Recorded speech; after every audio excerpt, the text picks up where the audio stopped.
An architect once envisioned a better way to build a city. And so he did, and it's beautiful. Yep, and today we are traveling to Arcosanti. Right here on Su Vida. Isn't it nice out there? It's beautiful.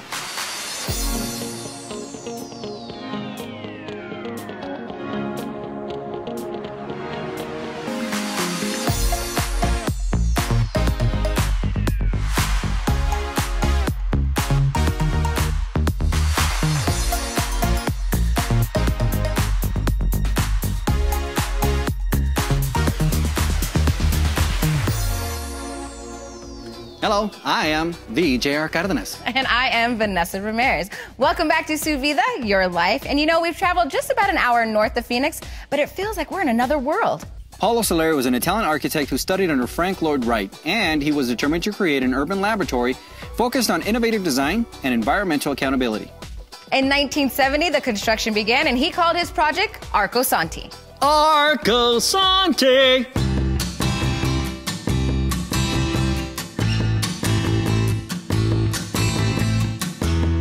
Arcosanti was begun in 1970 as a kind of demonstration project to illustrate the urban ideas that the Italian architect Paolo Soleri had developed over half a lifetime.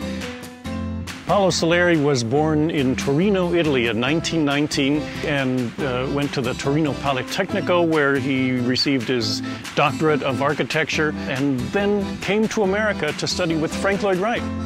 When Paolo Soleri came to study with Wright, he fell in love with the Sonoran Desert, and he began to understand both viscerally and intellectually that the Sonoran Desert is both rich and fragile. So Paolo Soleri here at Arcosanti imagined he could design and begin to construct a demonstration project to see how cities built three-dimensionally, not sprawled out all on the surface of the land, but contained and a little more complex than most of the cities we have right now, so that they could be sustainable, so that they could sustain human life, and so they also could sustain the millions of other species on the planet that we have co-evolved with. Arcosanti is in the very beginning stages of being constructed. Even though it's started in 1970 and has been going on for 47 continuous years, Arcosanti, it is pretty much a school, in fact. Since 1970, more than 8,000 people from around the world have participated in these construction workshops. Students here are paying a tuition to be here for a series of 5-week workshops in which they live on site, they are fed, and they do the work of building these buildings, working from Soleri's plans and now working from the plans of our own planning department that are altering some of Soleri's work to be more buildable. We think when you visit Arizona, to come to Arcosanti is to get a glimpse of the future. Not some science fiction future in which there are driverless cars and things are pretty much the same except shinier. But this is a future that takes into account that there are 8 billion humans on the planet right now. And if everyone were to live the way we live in America, it'd take 4 more Earths to support us all. So we're trying to understand how you can have a rich life without necessarily being rich. And it's working out pretty well, frankly. Paolo Soleri used the word arcology to describe the merging of architecture and ecology. He believed a new approach to city planning could be the answer to urban sprawl. Something we know a lot about in Phoenix. When we come back, we're going to show you some very old buildings that tell a fascinating story. Wow, you're really younger than these buildings? And they look better than I do. Can't wait to take a look. You're watching Su Vida, Your Life, brought to you by Chicanos por la Causa. Welcome back to Su Vida. We're hanging out at Arcosanti, envisioned as a prototype city of tomorrow by an architect, Paolo Soleri. And we're hanging out right in front of the apps, not like the apps on your phone, but a quarter of a sphere, which provides shade for some of the artists. And believe it or not, working with native materials was very important for Paolo. That's right. 300 years ago, working with what you had was a necessity. The beautiful old missions you find throughout the Southwest are a good example. Each tells a fascinating story and forms a connection to our past. What we celebrate here at the National Park is the blending of the cultures that happened here. We are responsible for protecting this church and the ruins of the Calabasas and Guavavi missions. Father Kino was the first Spaniard that we are aware of to have come into this area. He came to the community of Tumacacri in 1691. What his job was to train the people living here in this land that was now considered part of New Spain, to teach them to be good modern Spanish citizens. That was the job of the missions. Everything you see in San Javier, all of those marvelous frescoes, was not only, put there as a devotional tool or as a source of beauty and aesthetic pleasure, but also as a teaching tool. Spanish society was a very hierarchical society. All authority emanated from above. When you walk into San Javier, your eyes are drawn forward to the sanctuary, which is the most sacred of sacred spaces. And finally, as in San Javier and Tumacacri, to the dome above, which is an architectural representation of earth looking up towards heaven. The priest was responsible for bringing to them all the things that they could provide from Spain that they felt people would need to live their best modern life, and that included things like cattle, horses, wheat seed, fruit seeds, new building techniques, adobe, new farming techniques, things that people were doing already here, but that the Spanish were bringing their own way of doing it. The missions that you see now, like San Javier or Tumacacri, those were built very late in the colonial period. San Javier wasn't started until 1783 and wasn't finished until 1797. Tumacacri was actually never finished, and it wasn't started until the early 1800s. There were churches there before those particular churches, but they were simpler structures. What we bring to the public is the story of what happened here.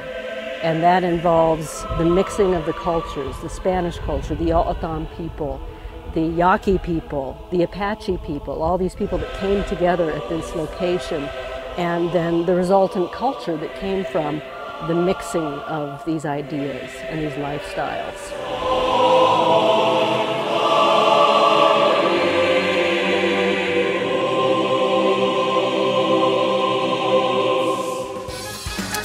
We're so fortunate to still have those old mission buildings still with us. They survived because they use indigenous material that were in harmony with the land. Another way to build and be environmentally friendly is called adaptive reuse, where you take an old building and repurpose it. Like taking an old farm building and turning it into a cool place to hang out? Yeah, like that. Take a look.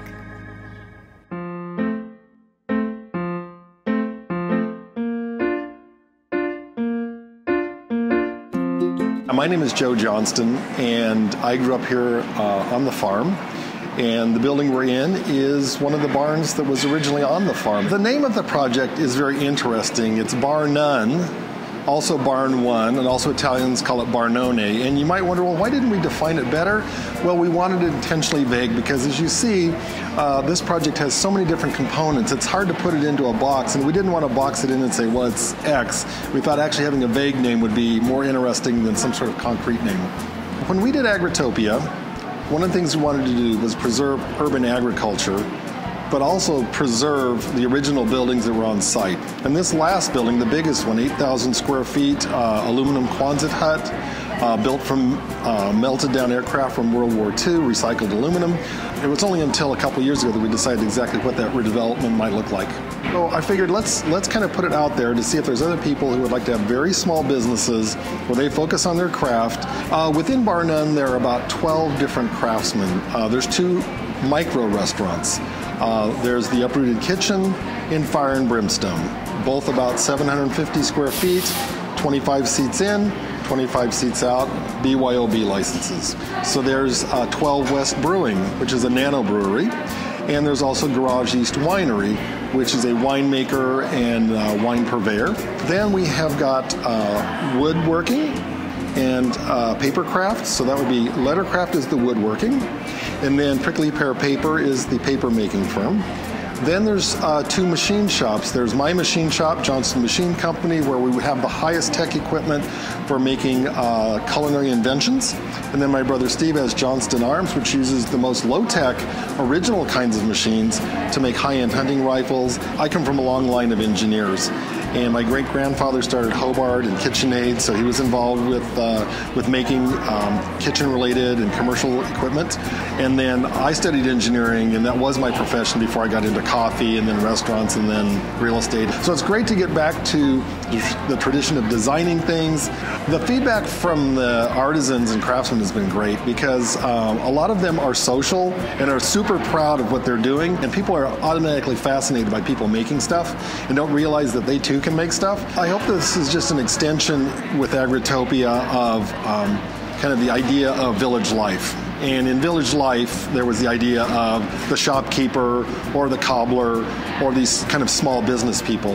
And this is our version of having those a small main street of cobblers and makers and things of that nature. It's kind of our way of doing that in a modern way. You know, JR, the buildings here are beautiful, just like the scenery. And you know, it's actually a little bit cooler here than Phoenix. Mm-hmm. About 7 degrees. They're also an hour away from Prescott, an hour away from Sedona, and an hour away from Phoenix. Not a bad drive at all.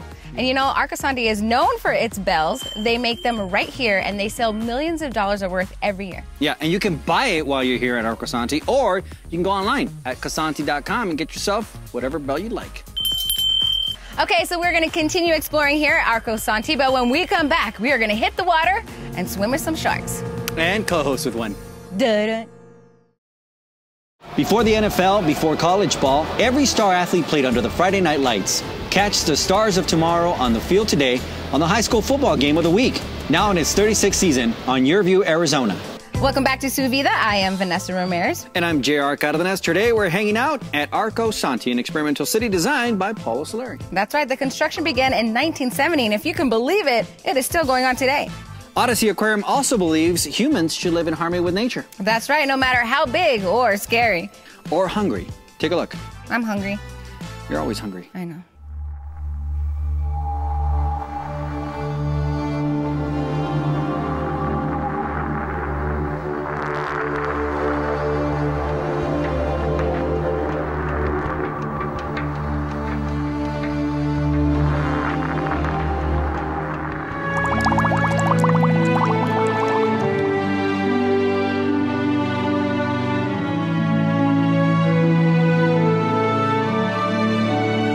Here at Odyssey Aquarium, we have over 40 sharks, 13 different species, 4 different exhibits that we dedicate to these amazing animals. And Shark Week is an amazing celebration that goes on all week long that talks about the animals, the habitats, and the real need to conserve these species and the habitat that they come from.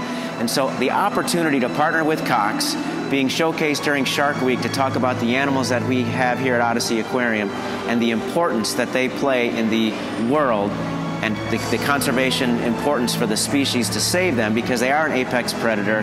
They're an important part of the ecosystem that clean up the ocean, take care of the dead and the dying, and they play a role in the hierarchy of all the animals. I'm Susie Smith-Everhard with Cox Communications, and I am delighted to be able to welcome you all tonight to this preview of Shark Week. Well, not only is Odyssey a huge asset to our community, but Cox and Odyssey align in our outreach for students, education, STEM, and conservation. Cox has had a long-standing relationship with Discovery, and that allows us to highlight one-of-a-kind opportunities like Shark Week. Discovery's always been known for its engaging, high-profile programming, and we're excited to be able to share it with Odyssey and with the community. Telltale scars and patterns on its spine. There she is. Well, here at Odyssey Aquarium, our mission is pretty simple. We want to create amazing experiences that create fun memories. We want to create a heightened awareness about species and animals. And we also want to inspire change, all while creating opportunities for growth for all of our team members. Cox and Odyssey are committed to STEM education through chemistry, geology, and everything that goes into this amazing marine life.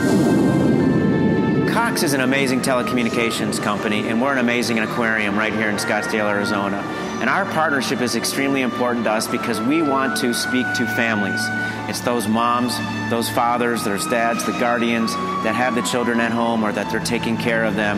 They're our future advocates for animals under our human care, the habitats that they come from, and it's about creating a partnership so that our mission and vision can actually be seen and heard through the eyes and the ears of Cox customers all throughout the area. I'm so excited Cox and Odyssey had this event. Me too. So Cox is committed to the communities that we serve, and both Cox and Odyssey are here to better the education of our students, because we know that our students are our future.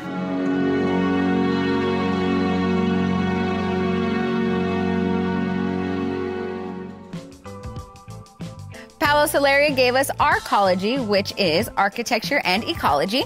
So I guess Odyssey Aquarium gave us Sharkology. Ooh. Get it? Sharks and ecology? Well, sharks are cool, but I still would not want to swim with them. Do you know how to swim? Yeah, but not with sharks. I guess not. Michael Phelps did it. Yeah, that was all fake. All right, stay tuned. We'll be back with more Su Vida right after this.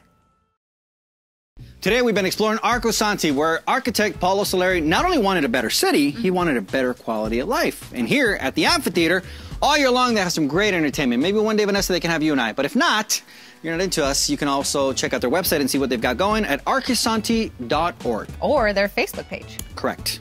Well, Ranch Market also likes to improve the lives with families with children that are going back to school. It's expensive, Vanessa. Yeah, you would know. Yeah, well, you got vaccines, haircuts, backpacks, all that good stuff. Wow. They stepped up to the plate and helped out the community with a back-to-school fiesta. They're always doing great things. Oh, yeah, I know them. Los Altos Ranch Market is really involved with the community. We'd like to give back to the community. When you have the necessary tools, it always helps to do things better.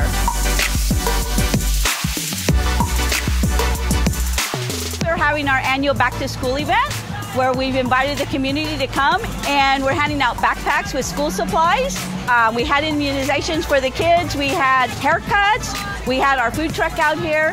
We have over $100,000 of health resources out here. We had eye care. We had a dentist here, and all kinds of vendor participations and activities for the kids to do. We have water slides. We have a lot of radio stations here playing music, doing all kinds of raffles for everybody in attendance. So this is actually our second year doing this as Los Altos Ranch Market. It's our third year giving out backpacks. We give out backpacks at all of our stores, and then we choose one store every year. We've done for the past 2 years. We've chosen a store to have a big parking lot community event for the community.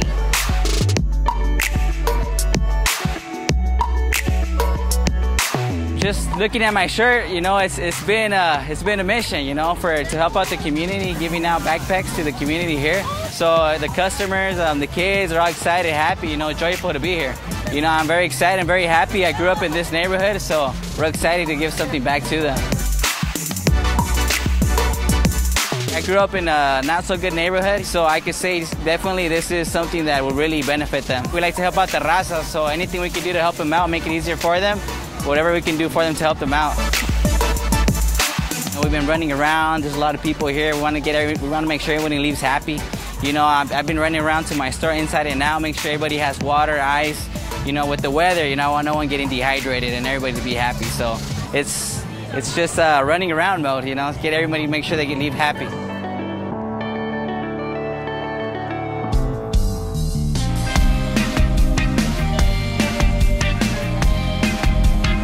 We've heard lots of feedback from the community. They love the event. They actually look forward to it. When we put out our announcements, probably about a month before the event, we put out announcements, and everyone's excited to come in.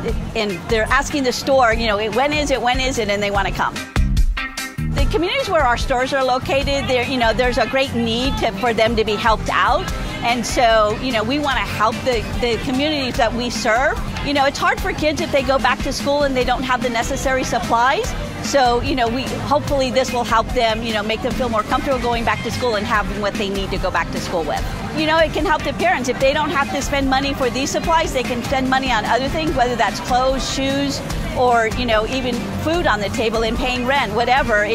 Whatever we can do to help lessen what they have to spend, the better for us.